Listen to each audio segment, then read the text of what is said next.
Hey, what is up? Welcome to this episode of the Entrepreneur to Entrepreneur podcast. As always, I'm your host, Brian Lofermento. I feel like last week, and it's so frequently lately here on the show, and just in life in general, and certainly in business, we have so many interesting conversations that kind of revolve around AI. And that's why I'm so excited to welcome today's guest to the show, because this is someone who thinks about AI, I'm pretty sure, all the time, and someone who has such interesting thoughts, and most importantly, more than thinking about it, it's someone who's doing something about it with a really cool company that's addressing future things that we're all going to have to confront when it comes to AI. So let me tell you all about today's guest and entrepreneur. His name is Shaun Ayrton. Shaun is the CEO and founder of Galini, which is a Y Combinator and General Catalyst-backed startup helping enterprises deploy AI responsibly. That's the key word in this conversation. His partner in crime is his former college roommate and dear friend, Raul Zabla, who has built and managed complex systems at Morgan Stanley, Bridgewater, and Ridgeline. Prior to founding Galini, Shaun was a leader in McKinsey's software and telecom practice in New York, where he drove $500 million in revenue growth for Fortune 500 software and telecom companies. He has a track record of helping his clients achieve breakout revenue growth, two of which were acquired for just a casual $20 billion with a B, $20 billion each. Outside of work, Shaun is an avid sports fan and player. He grew up in Dubai, playing cricket for junior national team, and captained the UPenn cricket team in college, which we're so grateful for Shaun's connections to UPenn as well. Obviously, that is an educational institution that is near and dear to our show as well through our partnership. So we are all going to learn a lot from Shaun. I know he's going to make us think a lot, so I'm not going to say anything else. Let's dive straight into my interview with Shaun Ayrton.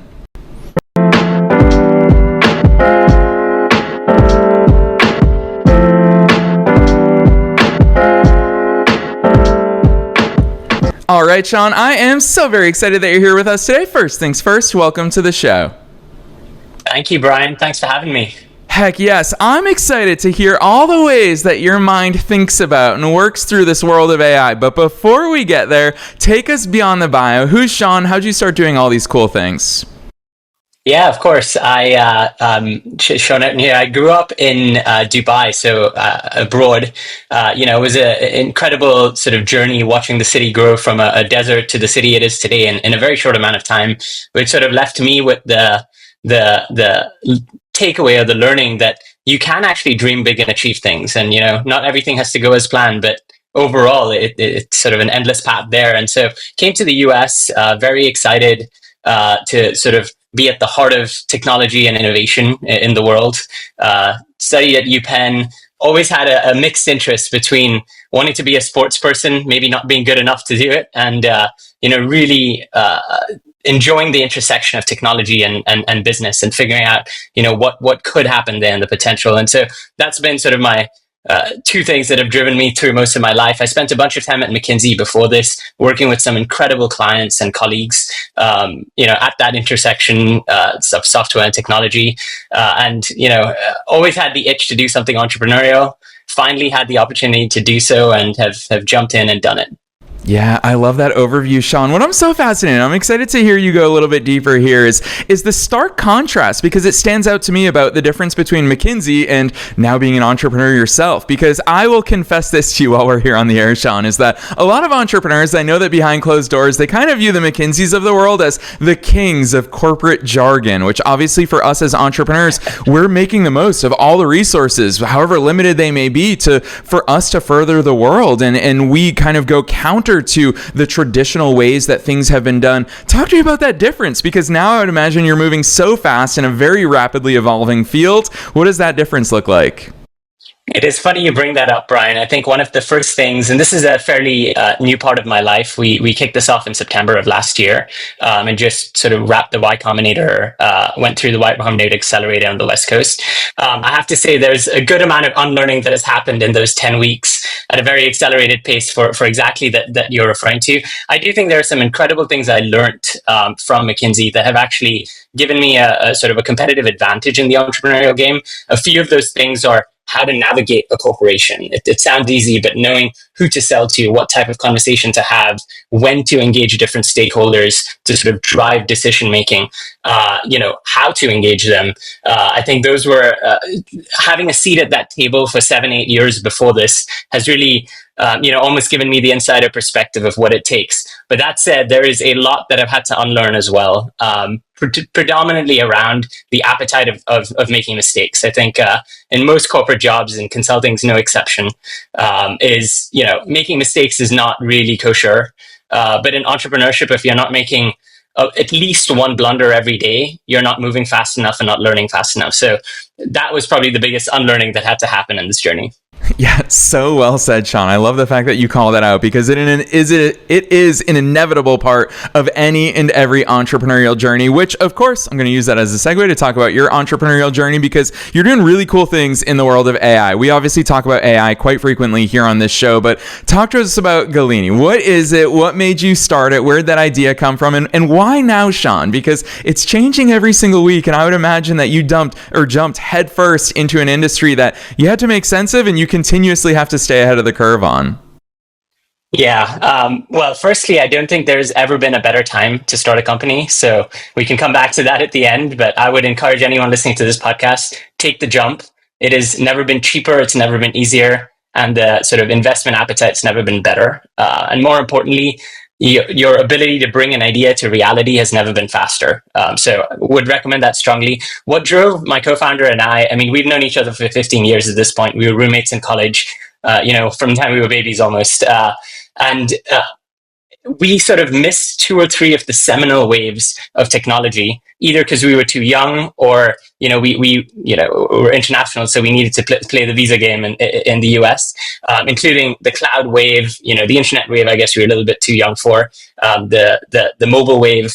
And it is super clear to us that this is a paradigm shifting sort of platform of technology that's going to redefine the way everyone works, everyone sort of conducts life, and everyone lives in the next 5 to 7 years. And sitting on the sidelines just didn't sit well with us. So that's sort of, the core motivation. I think practically both of us have, me from an advisory capacity and him from an actual building capacity, he was making a lot of the systems in many of the top institutions, realized both the potential of the latest form of AI. I mean, AI has been around a while, but the generative AI and the transformer architecture, but also the risk that it has. Fundamentally, it's a stochastic system, which means it's a probabilistic response. And there are a lot of industries where, for very good reasons, there's regulation around what can and cannot happen, what can and cannot be said by systems, like broadly the financial sector, the healthcare sector, government services. And what we saw very viscerally is many enterprises are stuck in sort of the pilot mode and unable to do the enterprise scale because they're unable to manage this risk. So that is really the problem that we left to help solve, as we are both very pro AI, but we want it to be responsible. We want folks to do it in a way that they can control and, control the customer's experience as well. And that's what led us to start Galini, which are essentially guardrails for AI applications. We work very closely with product leaders and engineering leaders to help them accelerate their AI deployment journey. Yeah, I love that overview, Shaun, especially because there's so many considerations. And obviously, we're going to go deeper into quite a few of those avenues during our conversation today. But the first place that I want to start is those guardrails, because I think it's fascinating. I'll confess here while we're on the air together that I love scrolling through Reddit. I really love seeing what the public are talking about. And right now, it's almost a meme at this point of how far can we push these large language models like ChatGPT? How far can we push them? At what point are they going to say, nope, I can't go there? At what point are those guardrails going to kick in? And some of those guardrails, Shaun, people don't like. Some of them people can see, okay, it doesn't make sense for AI to be sharing this type of information with me. Talk to me about those guardrails, because obviously there are good guardrails, there are not so great guardrails. How do you distinguish the two from each other? Yeah, it's a very astute question, Brian. And to be honest, when you talk to 5 or 10 different people about what a guardrail is, everyone has a different interpretation of what it means. When we are referring to guardrails, we are actually referring to the enterprise use of guardrails. So this is sort of, most enterprises have corporate policies that govern the way employees interact with each other, access to data, privacy and controls. In a post-AI world where things are becoming more and more agentic, and you have systems that honestly will very soon, if they're not already, behave like employees. They have access to employee databases. They have reasoning modules where it can decide what to access when and how to string together sort of pieces of information. That opens up a risk vector for many enterprises where the potential is obvious, but the risk is also pretty large. And so that is what we mean by guardrails. Now, there's been a lot of discourse on more of the consumer-facing applications, whether it's OpenAI or Grok or you name your application these days, and whether there should and should not be guardrails. I know that this is also sort of moves towards a political issue, so it's not something we have a strong stance on. I think overall, we're very pro AI and we want it to be done responsibly. We're also pro open source. I think recently with DeepSeek and some of the other innovations that have happened, it's very clear that those models are catching up to some of the cutting edge proprietary models. And we're very excited to sort of leverage that trend as well going forward.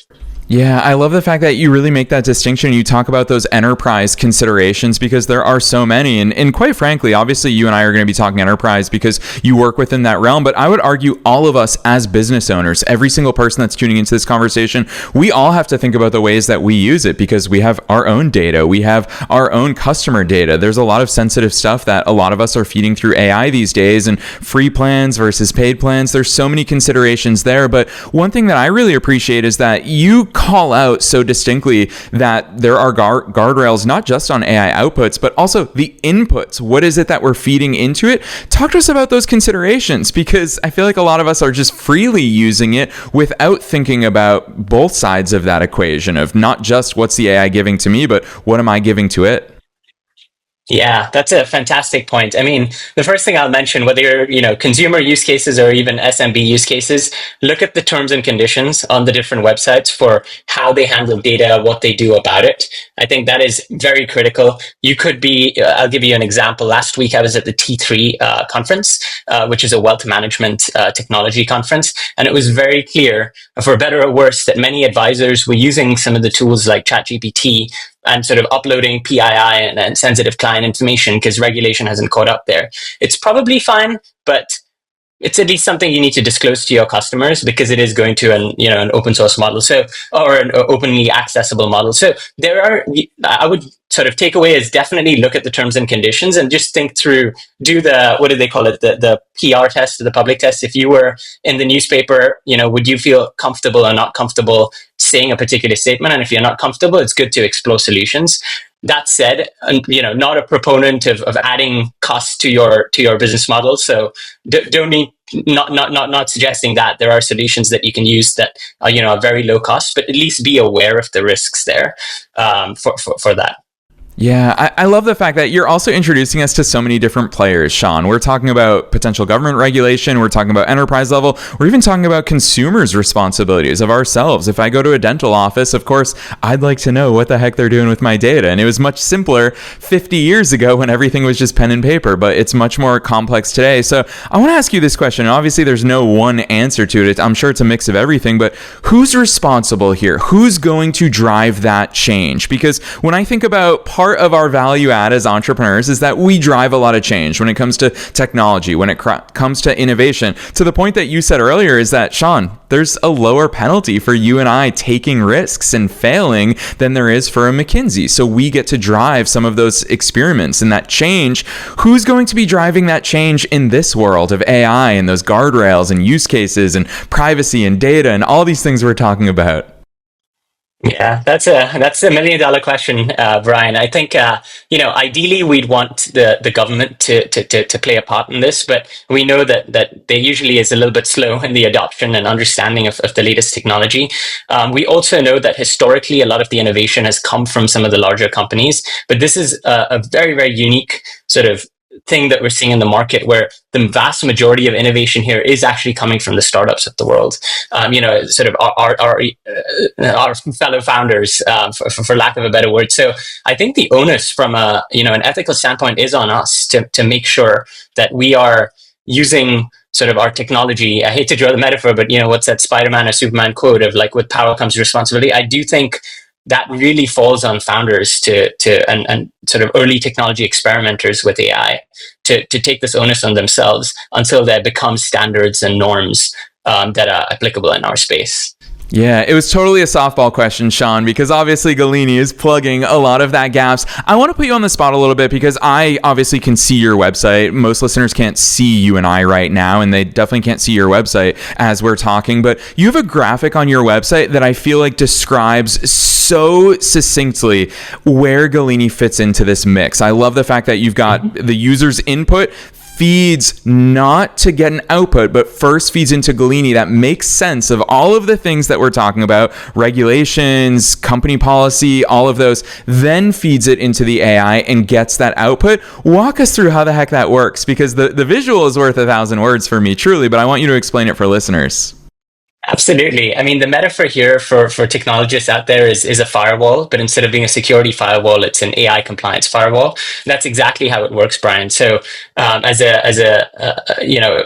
listener or someone, how you would use something like this, there are two parts to the solution. The first one is, a user would type in a query, a prompt, a voice note, an agentic instruction, whatever the input format is. It would hit the Galini API and they would get a response, the developer team. Based on the response, they could do something about it. And the same thing happens on the output side. So once the model spits out an output, you could be masking PII, you could be having off-topic certain conversations or topics are off limits for the purpose of your application. You could control what the agents can and cannot access within as you're building sort of more agentic applications. So it essentially is, you can think of it like your safety blanket or safety layer between users and a model that is not fully in your control.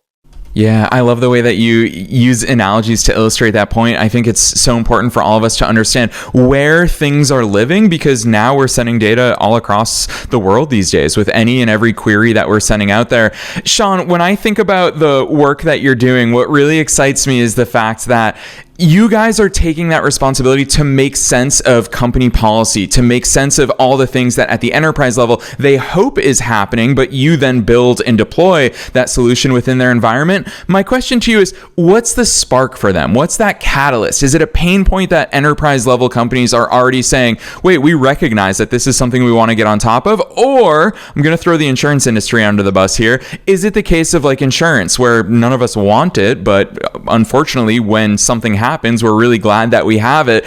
Where's that catalyst or that spark for them to say, wait, let's prioritize this?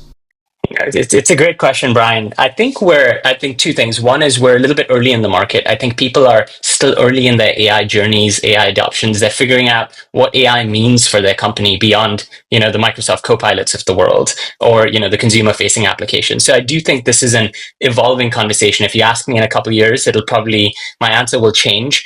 The motivations that we've discussed so far, I'd say it's 50-50. There are some sort of proactive leaders that are taking a very proactive approach around how to manage something like this. And so they'd fall in your first camp. But I'd say maybe 65% of the folks that we've spoken to are almost taking the insurance angle of, gosh, is the upside of launching this capability to our customers worth the risk of the downside? And unfortunately, almost every week there's a new news article of somebody butchering this. I mean, I don't want to put any names out there, but it's a quick news search will give you a sense of what these are. So it is more of the insurance as a driver today for enterprise adoption of guardrails. But our hope is in the future, folks will take more and more of a proactive lens here. Yeah, I really, even not just speaking from a technical perspective, I love getting inside your executive mind and hearing you call out the fact that, yeah, we're early in the market. And I feel like that's how everybody kind of feels about AI right now. It's unbelievable saying we're early because it is obviously incredible already, but it's just evolving at such a rapid rate. So I'll put your entrepreneurial and executive mind on the spot here. How do you make sense of that? Are there some times where you go to bed at night and you think, are we too early here? Are we fixing a problem that other people aren't aware of just yet? Or what are those conversations like when you're in the marketplace, when you're talking to your potential clients, your existing clients? How do you make sense of the timeline of where you're fitting into the more macro landscape? I spend time on it all the time, Brian, all the time. It's I guess the fun and the not fun parts about it being an entrepreneur. You constantly have to question yourself, your business model, kind of, your timing, what you offer in the market. One of the incredible things we learned from YC on this was they try to simplify a very, very ambiguous, thing, which is entrepreneurship, into sort of different pieces of advice at different stages of your journey. And most of us that are early, it is to build something people want. That is sort of the mandate, and they've sort of distilled years of very successful founders into that. So the way I sort of handle that is I keep talking to customers. I keep sort of going to conferences, speaking to leaders, speaking at ISACA, which is a sort of large audit conference later this week.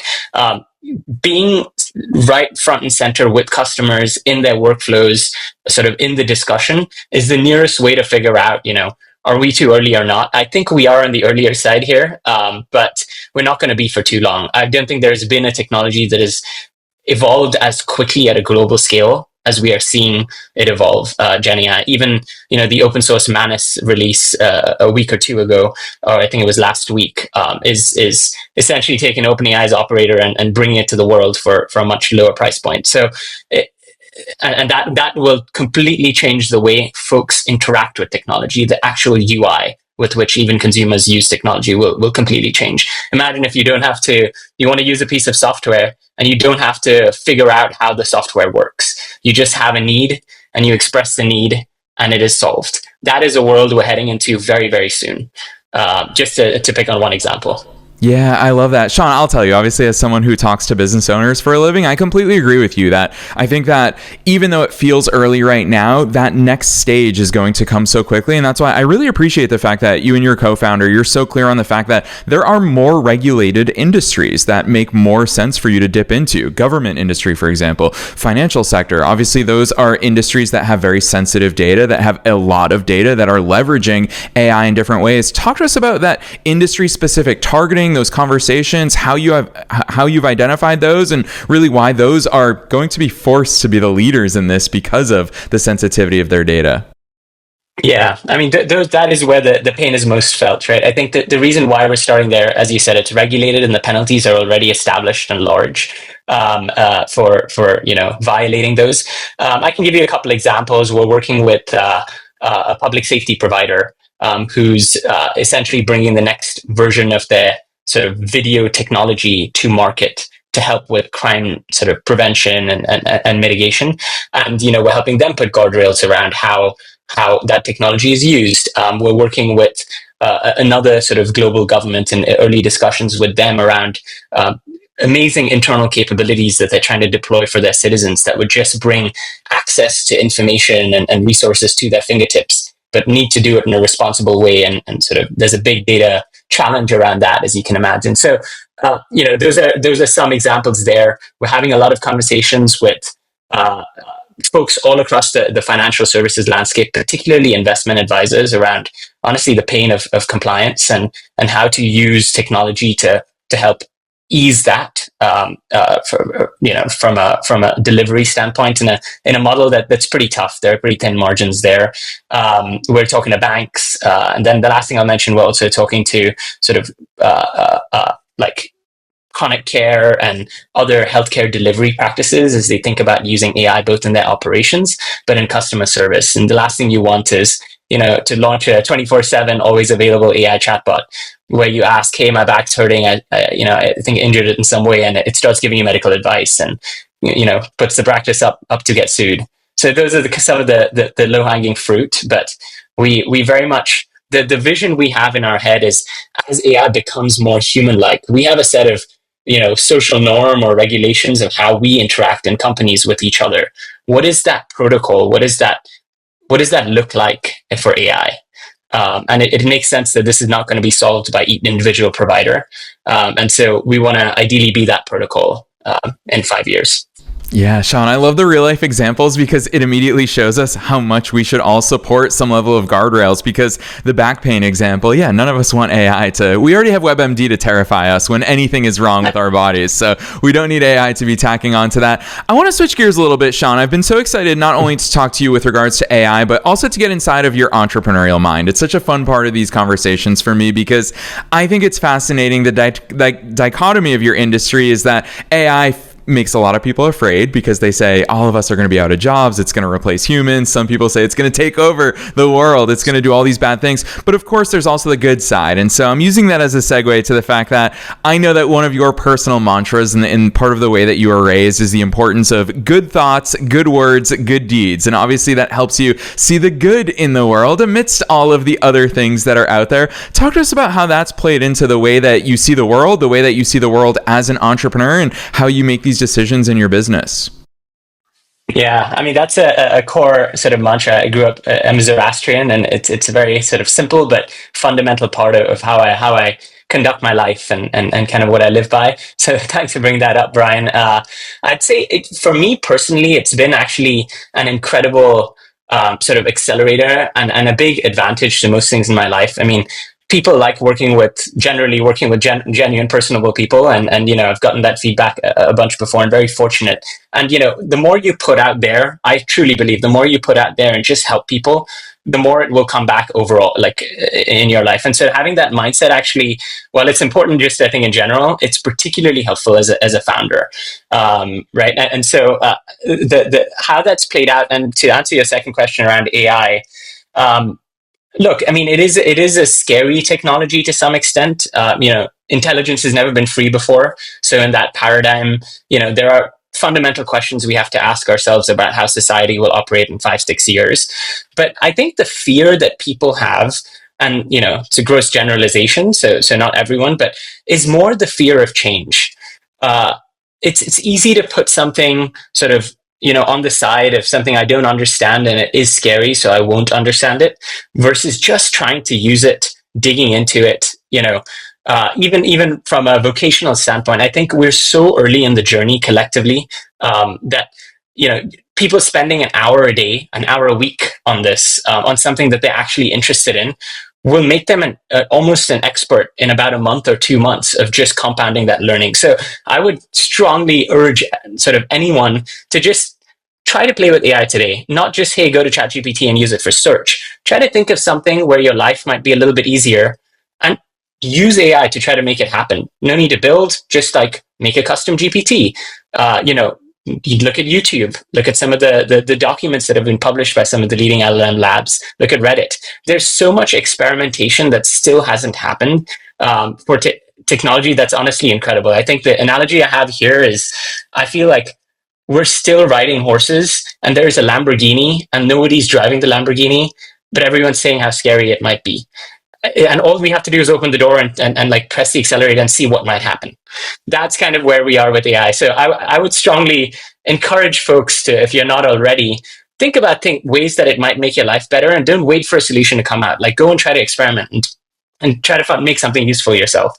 Yeah, I love that, Shaun, especially that analogy. I would imagine that when people were riding on horseback and the first time that there was a car that could go, 40, 50, 60 miles per hour, that would have been a terrifying speed to be sitting in a metal machine in, whereas all you've ever been used to is riding on horseback. So it's cool, but I also think that it reveals a lot about your curiosity, Shaun. So I will publicly put you on the spot while we're on the air here together. What are some of those ways that curiosity manifests in your personal uses of AI? What are some of those real life use cases that you say, you know what, even aside from work, because this is what I do for a living, I'm just going to use AI and play around with this and tinker with this to really leverage that curiosity? Oh, absolutely. I think one of the things you realize, I'll start with the work thing as an entrepreneur, is you have to play almost every role in the company. I mean, I have a very impressive, co-founder who's managing a lot of the actual tech build, but everything around, so the roles of a CEO, COO, CIO, chief legal officer, sort of, tax advisor, the whole thing, chief sales officer, like all of that is sort of compressed into roles when you're in our stage. So you need to sort of find ways to get leverage in a way that's not outsourcing or necessarily scaling hiring too much at this point. So I've actually taken a lot of my workflows, which at the moment is a lot about discovery. It's a lot about leveraging sort of my network, whether it's LinkedIn, McKinsey, Wharton, broadly my network to get those conversations that can really inform, where we take the product. And one example, just very visceral example of something I started doing, is using Operator to automate a lot of the outreach that I've had. So, traditionally, you sort of go onto LinkedIn, you find a particular role or types of people in your network, or people who are connected to folks in your network, and then you ask, some sort of an introduction. And people have used marketing automation type campaigns around that, but it's fairly clunky and not very good. Now with OpenAI Operator, even without coding, you can sort of prompt your way into having it run autonomously in the back and do some of this initial outreach for interest. Of course, I'm not going to trust it to have conversations with them, but hey, this is what we're doing, would love to have a conversation with you type outreach for the right folks. It's pretty good at that. So that's one way I've tinkered with it in the last few weeks. Yeah, I love that. All right, time to hit YouTube and learn a heck of a lot more about Operator, because it sounds like you're having some fun playing around with that. And it's really interesting technology that, you're right, probably, I think 2 months ago, it didn't even exist in the marketplace. So the fact that we now have access to it is very cool. Shaun, the only question that I ask that's the same in every single episode is, now I want to tap into that entrepreneurial mind, and I want to ask you your one best piece of advice, knowing that we're being listened to by both entrepreneurs and entrepreneurs at all different stages of their own growth journey. You're also a founder now, and I think that is such a cool part of your journey, and you've learned a lot as an entrepreneur. Of course, it just accelerates the entire learning experience. So what's that one piece of advice that you want to pass on to our listeners today? Yeah, absolutely. 2 pieces of advice, I think, if I may. The first one is, there has truly never been a better time to go and build something. So even if you have a slight itch, do it. I can tell you, on this side of the fence, it is 100 times more fun and rewarding and sort of higher learning than anything you will do that's not a founder. And then the second thing I'll mention, it's all about focus. It's the complete opposite of what you might learn in business school or any corporate job around understanding a market and making business plans and planning. I think planning as a word is a bad word as an entrepreneur. And there's always a million things you could be doing. And if you're a creative person, you're going to be coming up with ideas all the time. Jot down the ideas, but every single day, have the one thing you're going to do that day or for that week, and just focus solely on that. And the reason I say that is, the world is stacked against you as an entrepreneur. You don't have the resources, you may not have the funding, you definitely don't have a team of talent working in-house. But what you do have, which is the one biggest competitive advantage other than passion, is your rate of learning. It's the rate of compounding, the rate of discovery, the rate of building. So lean into that, and the only way you can really lean into that is being laser focused on something. Boom. Yes. That's why I always love that acronym for focus, of follow one course until success. Focus, follow one course until success. Shaun, it sounds like you are super laser focused on what it is that you're doing, while also allowing your curiosity to lead the way and get those compounding effects that you've shared with us here today. And I'm so appreciative of you sharing not just your expertise, but your own personal entrepreneurial journey with us here. I am a big fan of companies and leaders and innovators that are at the cutting edge of very important industries, and that is certainly true with the work that you're doing with Galini. So for anyone else who wants to tune in and follow all of your success from here and all of the things that you guys are leading the way on, like I said, I love how simple you've made it through the graphic that explains it on your website. I love how you lay out all the different considerations of what responsible AI usage looks like on your website. So for anyone else who wants to check that stuff out, drop those links on us. Where should listeners go from here? Yeah, thank you, Brian. Go to www.galini.ai or reach out to me directly. I would love to speak to you on the topic and honestly learn. I think it's a two-way learning journey right now. Thanks, Brian, for having me. I think you've had some incredible folks on this channel and a really incredible listening base. And so I hope I left folks with 1 or 2 things that they might have learned that they didn't know before. Heck yeah, you sure have, Shaun. You've absolutely delivered here in today's conversation. I'm so appreciative of that. Listeners, you already know the drill. We're dropping those links down below in the show notes. No matter where it is that you're tuning into today's episode, you can find Galini's website at galini.ai. Super easy to remember, but you can click right on through from the show notes. We're also linking to Shaun's personal LinkedIn, so if you want to connect with him, you hear how much he loves connection and conversation. If you want to introduce him to someone, or you want to bounce ideas off of him and vice versa, everybody wins from these situations. That's why we always say that a rising tide lifts all boats. So Shaun, on behalf of myself and all the listeners worldwide, thanks so much for coming on the show today. Thank you, Brian. I really appreciate it.